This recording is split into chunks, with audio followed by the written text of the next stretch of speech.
Occasion ఏదైనా location ఎక్కడైనా తెలుగువారి వేడుక అంటే ఆలివ్ మిఠాయి ఉండాల్సిందే.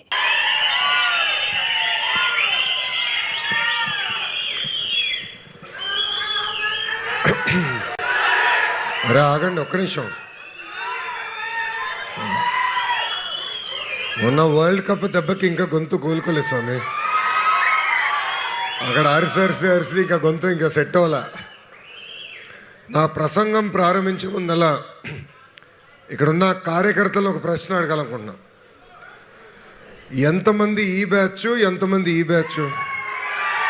చేతులు పైకెత్తండి చూద్దాం. ఓకే, పిడికలు బిగించిన వాళ్ళు చేతులు దించండి. Okay, thank you. కూర్చోండి అబ్బా వెనకాల.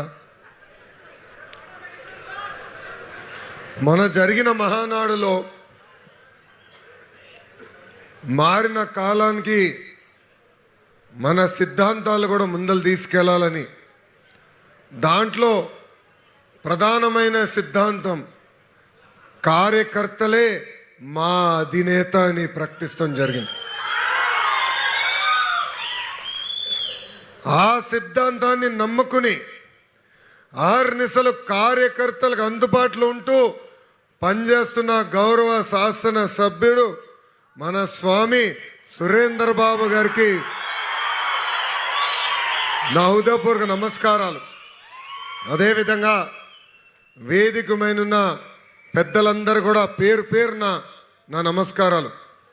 భారతదేశంలో అనేక ప్రాంతీయ పార్టీలు ఉన్నాయి, కానీ కార్యకర్తలే నడిపించే పార్టీ ఒక తెలుగుదేశం పార్టీ.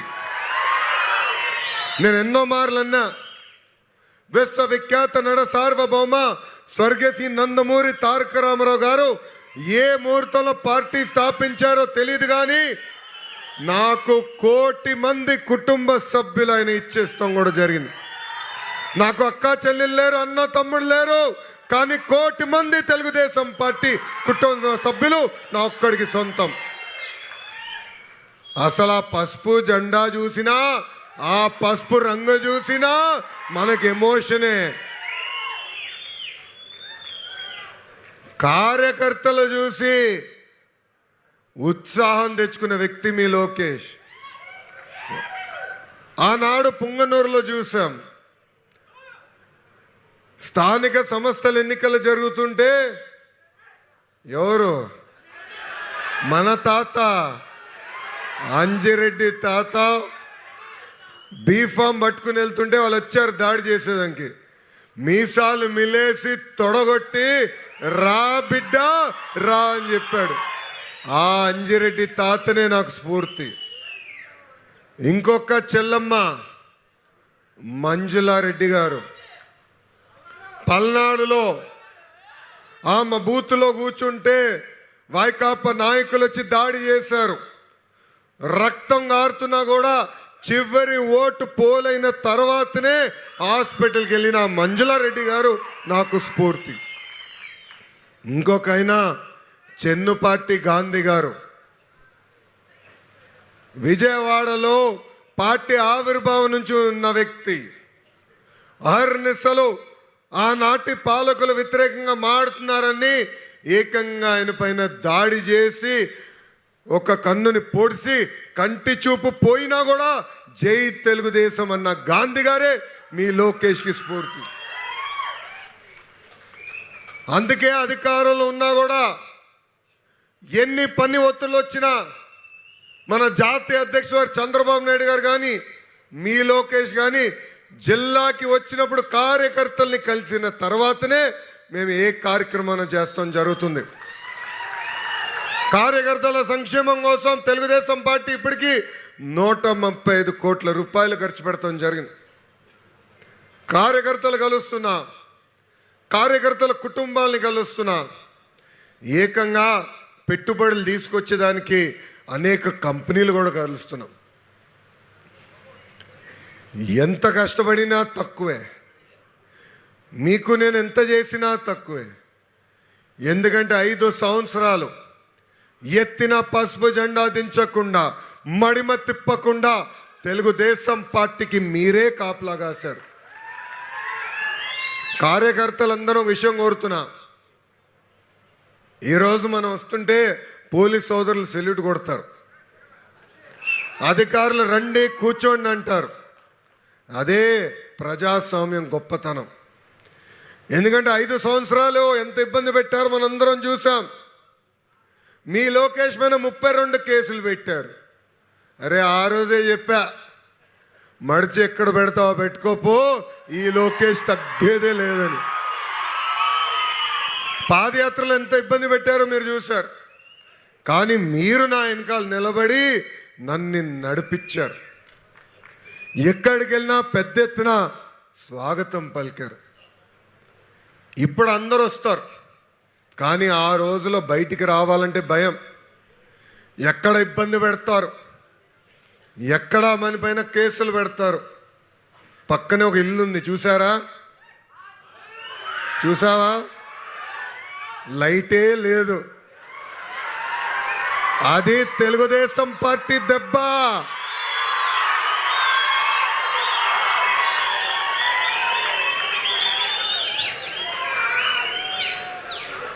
తెలుగుదేశం పార్టీ అంటే అనంతపురం, అనంతపురం అంటే తెలుగుదేశం పార్టీ. మా కుటుంబాన్ని మీరు ఆశీర్వదించి దీవించారు. అన్న ఎన్టీఆర్ గాని, మా మామ నందమూరి హరికృష్ణ గారు కానివ్వండి, ఇంకొక మామ, కూతురిచ్చిన మామ, నా ఒక్కడికే ముద్దల మావయ్య, మీ అందరి బాలయ్యని కూడా 3 సార్లు గెలిపించి శాసనసభకి పంపించిన గొప్ప నేల ఈ అనంతపూర్ నేల. జిల్లాకి ఎంత చేసినా తక్కువే. మొన్న మీరు 37,000 మెజార్టీతో సురేంద్ర బాబు గారిని గెలిపించి శాసనసభకు పంపించారు. మొన్న జిల్లాలో కూడా సూపర్ హిట్ ఇచ్చారు. వైకాపా పార్టీకి అకౌంట్ కూడా స్టార్ట్ అవ్వకుండా చూసుకున్నారు మీరు. నేను నవ్వుతూ ఎప్పుడు అంట, ప్రజలకి బాబు గారు కష్టకాలాల్లోనే గుర్తొస్తారని. ఆయన అన్ని సెట్ చేస్తారు, మళ్ళీ ప్రజలు మర్చిపోతారు. 10 లక్షల కోట్ల అప్పు, ప్రతి నెల జీతం చెల్లించాలన్నా, వృద్ధులకి పెన్షన్ ఇవ్వాలన్నా చాలా ఇబ్బంది పడే పరిస్థితులు.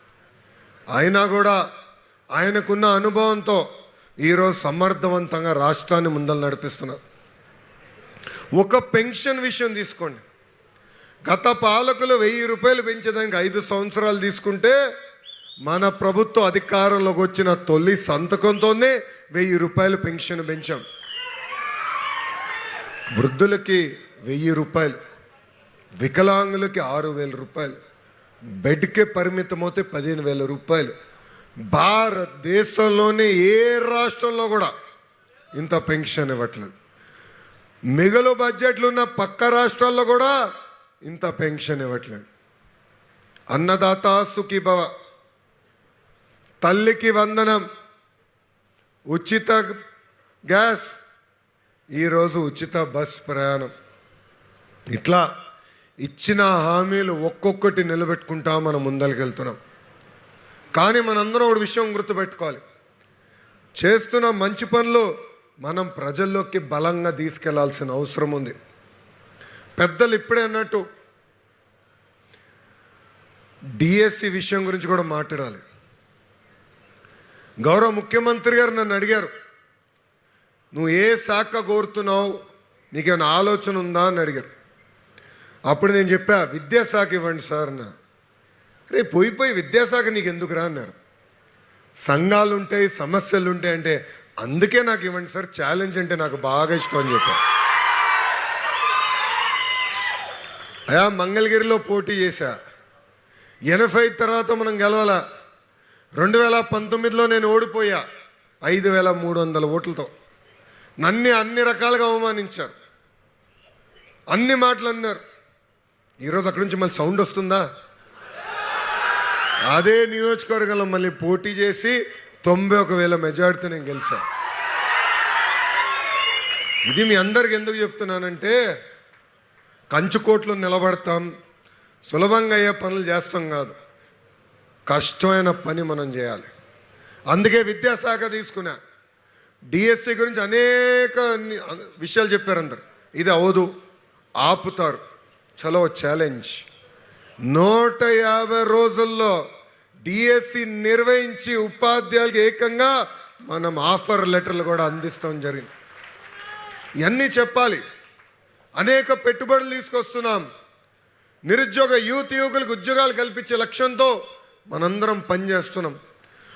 ఇప్పుడే టీజీ భరత్ గారు కూడా చెప్పారు, ఒక ఇండస్ట్రీస్ మంత్రిగా కూడా అహర్నిశలు కష్టపడుతున్నారు. ఇప్పుడే ముఖ్యమంత్రి గారితో రివ్యూ ఎస్ఐపిబి అంటే ఇన్వెస్ట్మెంట్ ప్రమోషన్ బోర్డ్ మీటింగ్ పూర్తి చేసుకుని ఇద్దరం కలిసికట్టుకు వస్తుంటే ప్లేన్లో కూడా వదిలిపెట్టలేగిన నా కంపెనీ అడుగుతున్నారు, ఇద్దామా వద్దా, ఇచ్చేద్దాం అన్నంటే ఆగరా భయ్, స్లో అని చెప్తున్నా. అంటే ఎప్పుడూ ప్రజల గురించి, మన పిల్లల భవిత కోసం. ఎన్నాళ్ళని కర్ణాటక చూసి అసూయపడతాం, ఎన్నాళ్ళని తమిళనాడు చూసి అసూయపడతాం, ఎన్నాళ్ళని తెలంగాణ చూసి అసూయపడతాం. వాళ్ళు తిరిగి మన చూసి అసూయపడే రోజులు తీసుకొచ్చే బాధ్యత మనం తీసుకుందాం. ఇప్పుడే చూస్తున్నాం, మనం తీసుకొచ్చే పెట్టుబడుల వల్ల కర్ణాటక కొంచెం షేక్ అవుతుంది. అక్కడ ఉన్న మంత్రి నా పైన సెటైర్లు వేస్తున్నాడు. పాపం గుంటూరు కారం ఆయనకు పడినట్లేదబ్బా. అది తెలుగుదేశం పార్టీ దెబ్బ. ఇంకా గౌరవ శాసనసభ్యుడు సురేందర్ బాబు గారి గురించి ఎంత చెప్పినా తక్కువే. ఒక కంచుకోటను కూడా నడిపిస్తాం చాలా కష్టమైన పని.